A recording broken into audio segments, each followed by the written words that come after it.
Bonjour, cette capsule vidéo couvre la notion de test de la dérivée seconde. Avant de commencer, faisons un retour sur le test de la dérivée première.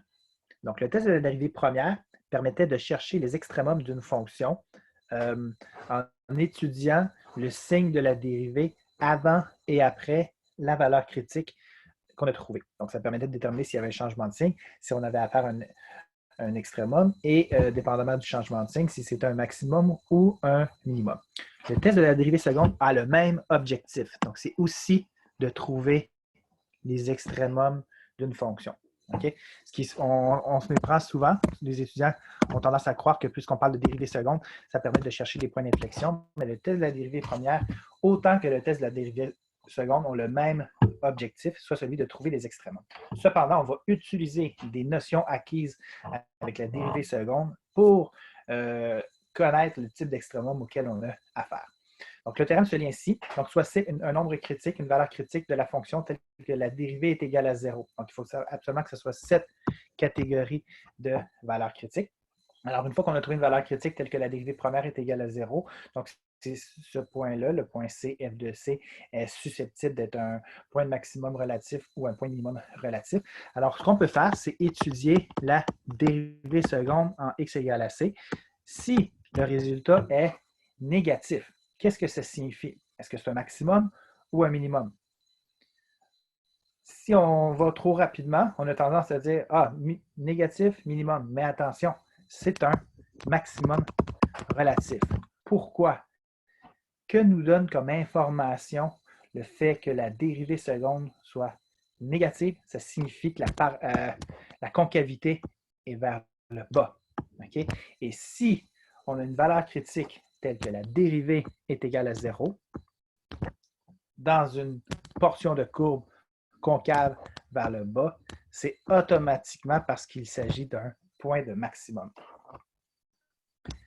Alors, on a la situation inverse si la dérivée seconde est positive, donc on aura plutôt une concavité vers le haut, et le point, l'extrémum dans une telle courbe est un point de minimum relatif. Le défaut du test de la dérivée seconde, c'est que si jamais la dérivée seconde est égale à 0 en x égale à c, ou si jamais la dérivée en x égale à c, dérivée seconde, n'existe pas, alors on ne peut malheureusement rien conclure. Ça veut dire que ça pourrait être un maximum, ça pourrait être un minimum, ça pourrait être autre chose. Le test sera non concluant. Alors, un exemple d'utilisation du test de la dérivée seconde, on vous demande de déterminer les extrémums relatifs de la fonction f de x est égal à x4 moins 2x2. Donc, l'avantage du test de la dérivée seconde, c'est qu'on n'a pas besoin de faire un tableau de variation. Donc, si on veut faire un test de la dérivée première, ce qu'on doit faire nécessairement, c'est un tableau de variation. On s'en sauve si on fait un test de la dérivée seconde. Donc, calculons la dérivée première ici de la fonction. Donc, f' de x est égal à 4x3 moins 4x, que je vais tout de suite factoriser. Donc, je vais mettre 4x en évidence. Il me reste x2 moins 1. Attention, il y a encore une factorisation possible. On a dans la parenthèse une différence de carré. Donc, je vais avoir 4x fois x plus 1, x moins 1. Déterminons les valeurs critiques telles que la dérivée est égale à 0. Donc, l'expression 4x fois x plus 1, x moins 1 est composée de 3 facteurs. Si c'est égal à 0, ça nécessite que l'un ou l'autre de ces facteurs-là, donc 4x est égal à 0, x plus 1 est égal à 0, ou le facteur x moins 1 est égal à 0. Donc, on peut trouver comme valeur critique x est égal à 0, x égale moins 1 et x égale 1. On a trois valeurs critiques, donc 3 endroits de la courbe où il est susceptible d'avoir des extrémums, peut-être, peut-être pas. Puis si c'est le cas, est-ce que ce sont des maximums ou des minimums? C'est ce qu'on va déterminer. Alors, on va utiliser, on va calculer la dérivée seconde, donc f' de x, f seconde, pardon. Donc là, cette fois, ça va donner 12x2 moins 4. Donc, je reviens à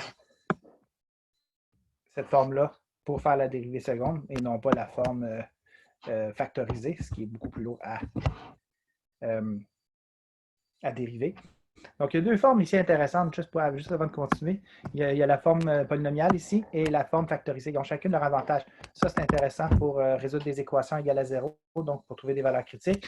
Et ça, c'est une forme intéressante pour dérivée. Alors, gardez toujours ça en tête, que la forme que vous avez devant les yeux n'est pas toujours celle qui est la meilleure pour effectuer la tâche à accomplir, puis que des fois, de faire des transformations ou revenir à une forme antérieure de l'expression peut vous permettre de mieux atteindre vos objectifs. Alors ici, ma dérivée seconde, c'est 12x2 moins 4. Est-ce que je vais mettre cette dérivée seconde égale à 0?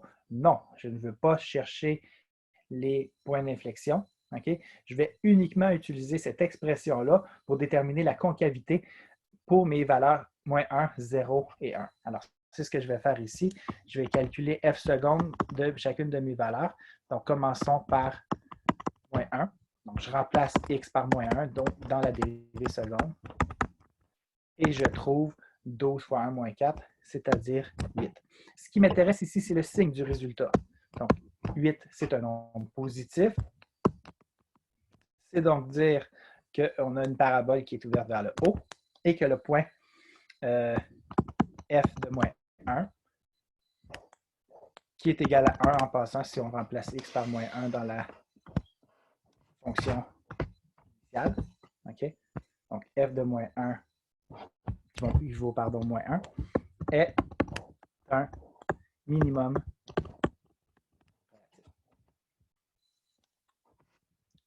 Deuxième valeur critique, 0. Je vais calculer la dérivée seconde, donc 12 fois 0 à la 2 moins 4. Cette fois, ça donne un nombre, ça donne moins 4, qui est un nombre négatif. Alors, on aurait une concavité vers le bas. C'est donc dire que f de 0 est un max. On remplace x par 0 dans la fonction 0 à la 4 moins 2 fois 0, ça donne 0. Dernier point à vérifier, le x égale 1. Alors, 12 fois 1 à la 2 moins 4, ça donne aussi 8 comme le premier point, donc c'est positif. Alors, on a une parabole ici ouverte vers le haut, concavité, pardon, vers le haut. C'est donc dire que f de 1 est un minimum relatif. Et le point, c'est 1 moins 2, donc moins 1. Dernier conseil avant de terminer la capsule vidéo, faites attention de ne pas aller trop vite. Okay? Il y a souvent des erreurs ici. On a tendance à voir ah, c'est plus grand, donc c'est un maximum. Non, c'est le contraire. C'est plus grand, c'est un minimum.